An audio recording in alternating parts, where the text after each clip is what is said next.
Eu estava virando adolescente, mas isso me foi tirado. Perdi todo o meu 8º ano. Caitlin Lassiter pensou que seria só mais um dia divertido no Six Flags, rindo com amigos enquanto os assentos subiam. Mas o que aconteceu depois mudou sua vida para sempre. Também era completamente evitável. A Torre de Poder do Superman era uma das maiores atrações do Kentucky Kingdom. Uma gigantesca torre de queda livre que prometia pura adrenalina, até o dia de seu agora infame mau funcionamento. Quando foi inaugurada em 1995, foi a primeira atração do seu tipo. Os passageiros eram presos, levantados a 177 pés de altura no céu, e então caíam em uma queda livre que revirava o estômago a mais de 50 milhas por hora.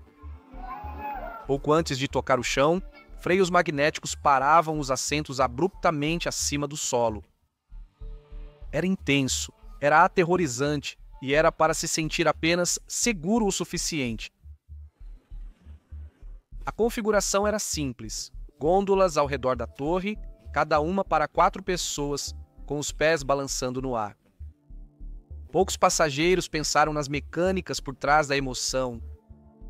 Cada carruagem estava trancada sob trilhos de aço, agarrando-se ao exterior da torre como dentes.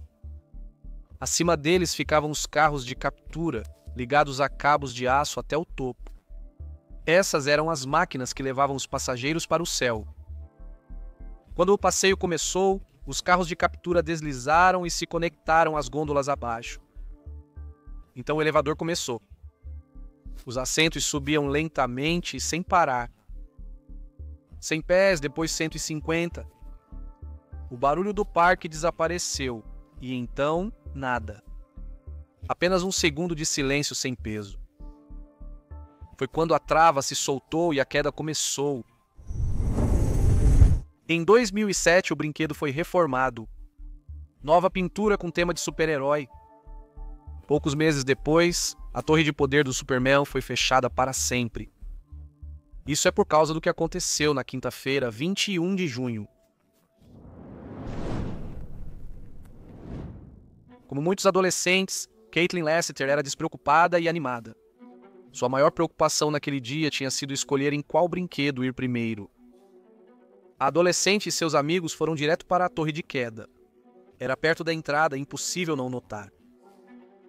Após a emoção do primeiro passeio, eles voltaram para a fila para uma segunda rodada. Caitlin Lassiter decidiu mudar de assento.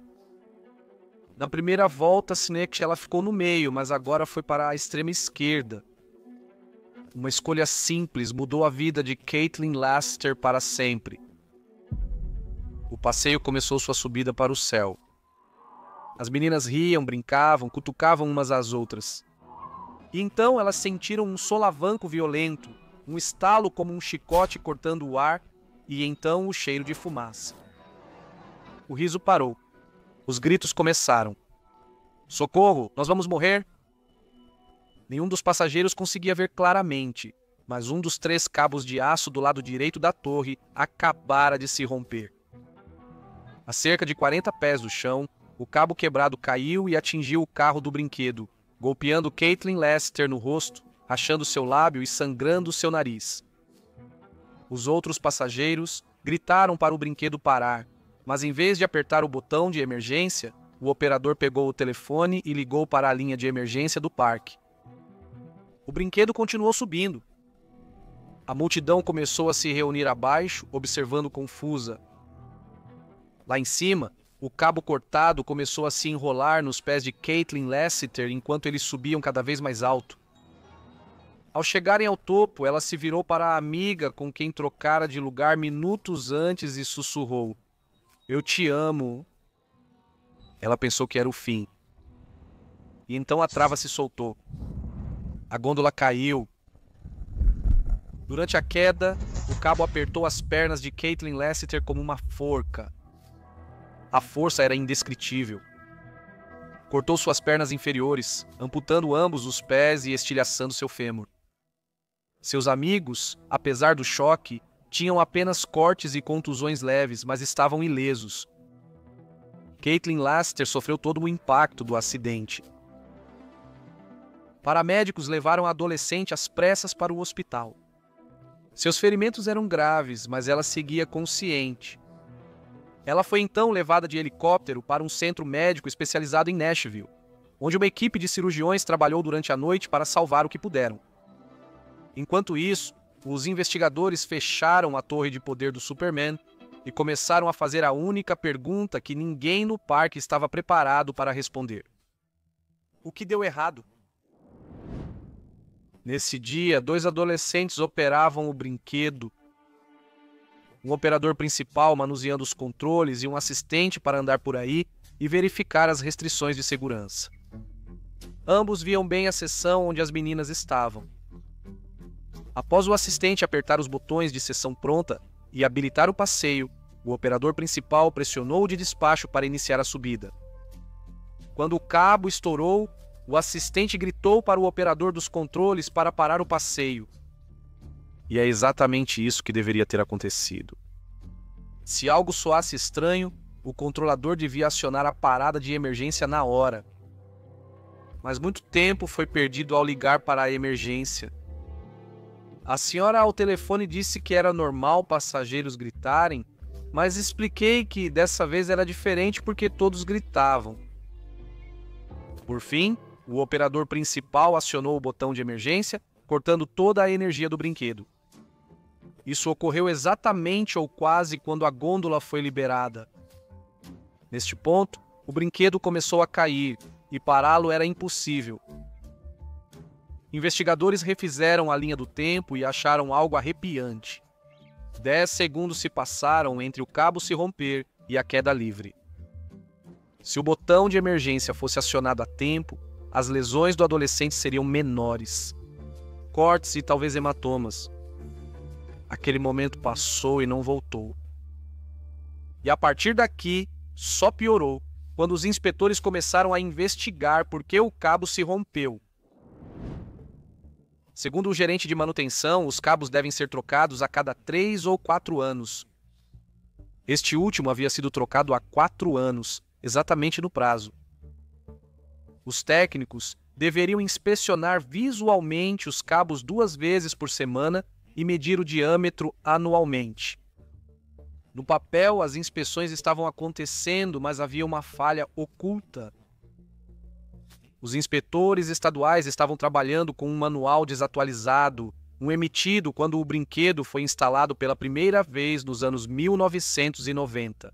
Ele não incluía os procedimentos de teste de cabo mais avançados do manual mais recente.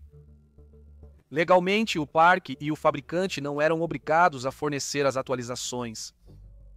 As inspeções seguiram procedimentos que não atendiam mais aos requisitos. Especialistas afirmaram que, se os testes mais recentes tivessem sido feitos, seria possível detectar a fadiga do cabo. Uma análise mais detalhada mostrou problemas mais graves. Entrevistas com funcionários do parque mostraram que equipes de manutenção pegavam discretamente atalhos arriscados. Os técnicos, em vez de inspecionar cabos por danos, usaram amido de milho para diminuir o deslizamento, apesar de não ser autorizado. Pode ter parecido inofensivo no início, mas essa solução rápida escondeu perigosamente os primeiros sinais de deterioração do cabo. No momento do acidente, o cabo que falhou tinha uma aparência de ferrugem vermelha e estava desgastado de 11 mm para 10,6 mm. Ainda pior, o parque aparentemente usou cabos de substituição de origem local em vez daqueles especificamente certificados pelo fabricante Intamin. Após o acidente, todas as torres de queda livre da segunda geração da Intamin e mais novas foram fechadas nos parques Six Flags e Cedar Fair. Inspeções descobriram falhas semelhantes com cabos corroídos em alguns deles. Foi adicionado um botão de emergência ao painel de assistência de todas as torres, permitindo que eles parem o brinquedo sem depender do operador principal.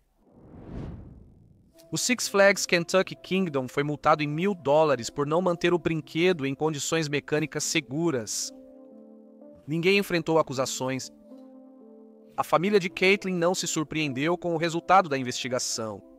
Para eles, o fracasso tinha sido óbvio desde o início.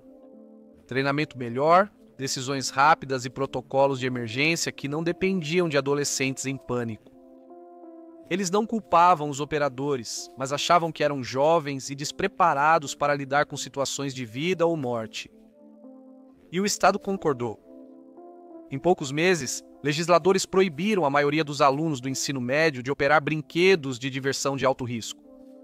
Mas até então, Caitlin já tinha feito 4 amputações. Os médicos só reimplantaram o pé direito dela. A perna esquerda dela não pôde ser salva devido ao grave dano. A única opção era a amputação logo abaixo do joelho. A família dela devia mais de $500 mil em contas médicas. E a luta não estava acabada. Mais de um ano após o acidente, eles processaram o parque por negligência. O caso foi eventualmente resolvido fora do tribunal. Os detalhes permaneceram confidenciais. Caitlin, em recuperação, recebeu um pé protético. Mas as cicatrizes emocionais eram mais profundas. Eu não serei a pessoa que era antes, porque agora eu tenho medo das coisas. Eu temo pela minha vida quando entro em um carro. Eu temo pela minha vida quando entro em um elevador. Na mente, eu não sou tão despreocupada quanto uma criança de 14 anos deveria ser. E isso realmente é péssimo. Isso foi tirado de mim. Durante a recuperação, Caitlin e sua família já lutavam por mudanças. Naquela época, o governo federal regulava apenas brinquedos móveis, como os de feiras e carnavais. Brinquedos permanentes, como o que feriu Caitlin, eram regulados por estados individuais. O resultado? Leis de segurança fragmentadas, sem supervisão federal ou sistema nacional para rastrear lesões por brinquedos. Os Lassighters apoiaram a Lei Nacional de Segurança de Brinquedos de Parques de Diversões, um projeto de lei que visava dar à Comissão de Segurança de Produtos ao Consumidor autoridade sobre todos os brinquedos, incluindo aqueles em grandes parques temáticos. Se aprovada, criaria padrões nacionais e garantiria que acidentes graves não fossem ignorados em diferentes estados. Mas a indústria não escapou ilesa. Após o acidente de Caitlin, o número de visitantes do Six Flags caiu 9% nos meses seguintes. Em novembro de 2007, a empresa relatou queda de 46% no lucro. Quanto à outrora icônica Superman Tower of Power, bem, ela nunca mais voltou aos céus após o incidente e foi desmontada antes da temporada de 2008. Se você achou este vídeo interessante, por favor, considere se inscrever, isso ajuda muito.